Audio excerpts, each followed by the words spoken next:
subaybay at gabay ng magulang ang kailangan. Maaaring may masiselang tema, lengguwahe, karahasan, sexual, horror o droga na hindi angkop sa mga bata.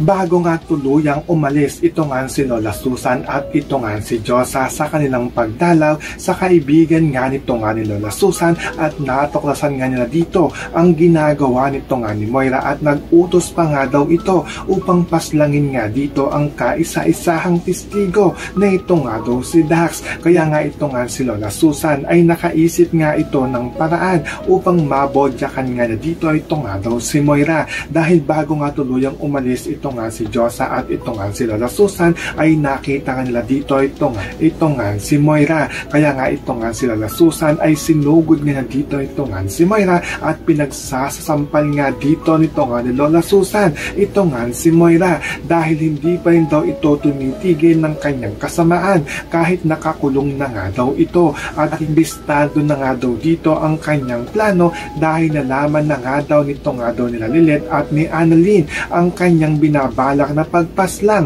dito nga daw kay Dax. So pakakaabangan nga natin dito ang pananampal nito nga ni Lola Susan dito nga kay Moira. Yan ang ating mga pakakatutukan at pakakaabangan dito nga lang sa Abot Kamay na Pangarap.